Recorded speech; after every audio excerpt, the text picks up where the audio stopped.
ಮಾತ್ರ ಬರ್ತಾರೆ. ನಾನು ಬಾಂಬ್ ಸ್ಟಾರ್ಟ್ ಹಾಕೊಂಡು ನಾನು ಹೋಗ್ತೀನಿ, ನನ್ನ ದೇಶಕ್ಕೋಸ್ಕರ ನಾನು ತ್ಯಾಗ ಮಾಡ್ತೀನಿ ಅಂತ ಹೇಳಿರೋದು. ಅವ್ರ ಜೊತೆಲಿ ಬರ್ತಾರೆ ಕೇಳಿ ಅವ್ರಿಗೂ. ನಾನು ನಿಜವಾಗ್ಲೂ ನಾನು ತಮಾಷೆ ಆಗ್ತಾ ಇಲ್ಲ. ದೇಶಕ್ಕೋಸ್ಕರ ಅಷ್ಟು ಮಾಡಿಲ್ಲ ಮತ್ತೇನಿಗೆ ಅಂದರೆ ಪಾಕಿಸ್ತಾನ ಅಂತೂ ಸತ್ತೋಗಿದೆ ಬಿಡಿ, ಅದೇನಿಲ್ಲ ಅಲ್ಲಿ.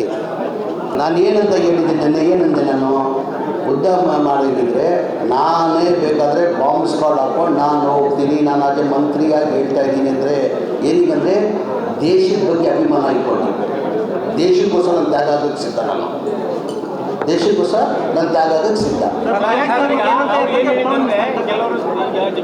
ರೀ ಅವರು ಬರೀ ಹೇಳ್ತಾರೆ, ಹೇಳ್ರಿ ಅವ್ರು ಬರೀ ಹೇಳ್ತಾರೆ ಜಮೀರ್ ಅಹಮದ್ ಖಾನ್ಗೆ ಅವಕಾಶ ಮಾಡಿಕೊಡೋಕೆ ಹೇಳಿ ನಾನು ಹೋಗೋಕ್ಕೆ ಸಿದ್ಧ ಆಗಿದ್ದೀನಿ.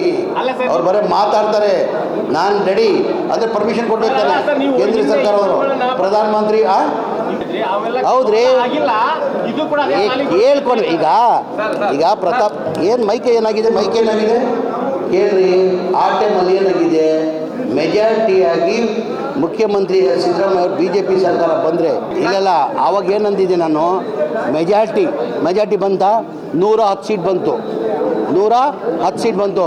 ಈಗ ಮ್ಯಾಜಿಕ್ ನಂಬರ್ ಎಷ್ಟು ಬೇಕಾಗಿ ಸರ್ಕಾರ ಇಲ್ಲಲ್ಲ 110 2008 110 ಬಂದಿದ್ದು, 110 ಬಂತು.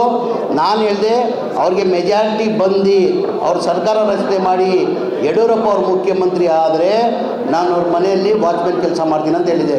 ಮೆಜಾರಿಟಿ ಬಂತ, ಜನ ಆಶೀರ್ವಾದ ಮಾಡಿದ್ರ. 113 ಮ್ಯಾಜಿಕ್ ನಂಬರ್ ಎಷ್ಟು ಸರ್ಕಾರ ರಚನೆ ಆಗಬೇಕಾದ್ರೆ 113 ಬೇಕಾಗಿರೋದು, 110 ಬಂದಿರೋದು. ಮೆಜಾರಿಟಿ ಯಾವತ್ತೂ BJPಗೆ ಕರ್ನಾಟಕ ಜನ ಮ್ಯಾಂಡೇಟ್ ಕೊಟ್ಟಿಲ್ಲ. ಈ ಆಪರೇಷನ್ ಕಮಲ ಮಾಡಿನೇ ಅವ್ರ ಸರ್ಕಾರ ರಚನೆ ಮಾಡಿರೋದು. ಜನ ಆಶೀರ್ವಾದ ಮಾಡಿಲ್ಲ ಅವ್ರಿಗೆ. ಜನ BJPಯವ್ರನ್ನ ಯಾವತ್ತೂ ನಮ್ಮ ರಾಜ್ಯದಲ್ಲಿ ಆಶೀರ್ವಾದ ಮಾಡಿ ಮ್ಯಾಂಡೇಟ್ ನಂಬರ್ ಕೊಟ್ಟಿಲ್ಲ ಅವ್ರಿಗೆ.